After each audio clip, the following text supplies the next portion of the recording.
Une histoire vraie avec une fin tragique.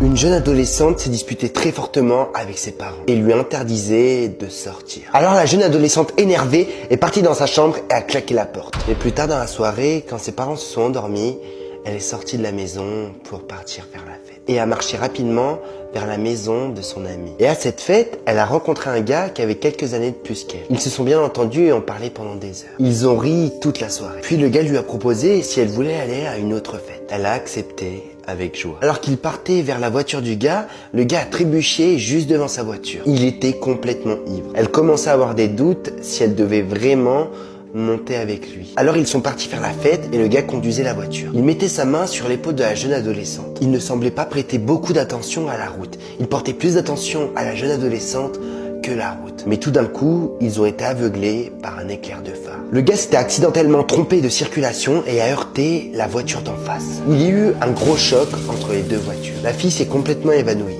Puis quelques heures plus tard, elle se réveille à l'hôpital. Elle souffrait énormément et ne pouvait bouger ses bras et ses jambes. L'infirmière est arrivée et lui a dit qu'elle était impliquée dans une très grosse collision frontale. La jeune fille lui a immédiatement demandé si le jeune homme qui conduisait avait été blessé. L'infirmière lui répond « Malheureusement, il est mort dans l'accident ». Puis avec énormément de tristesse, elle a demandé si les passagers de l'autre voiture avaient survécu. L'infirmière a baissé les yeux et lui a dit « Ils sont morts également dans l'accident ». La jeune fille a pleuré toutes les larmes de son corps et elle a été détruite par la douleur de cet événement. Et son âme était déchirée par la culpabilité. Alors elle savait que la mort s'approchait. Alors elle a pris la main de l'infirmière et lui a demandé si elle pouvait dire ça à ses parents avant de mourir. Dites-leur que je suis désolé.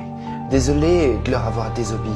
Et dites-leur s'il vous plaît que je les aime de tout mon cœur. Puis elle demande à l'infirmière, pouvez-vous leur dire ce message de ma part? L'infirmière ne lui a pas répondu. Elle lui a juste tenu la main pour ses derniers instants. Un médecin qui était proche et qui a tout vu a demandé à l'infirmière pourquoi vous ne lui avez pas répondu pour son dernier vœu. Elle lui répondit, je savais pas quoi dire. Je savais pas comment lui dire que les deux personnes décédées dans l'autre voiture étaient ses parents. Ils étaient partis de la maison pour aller la chercher.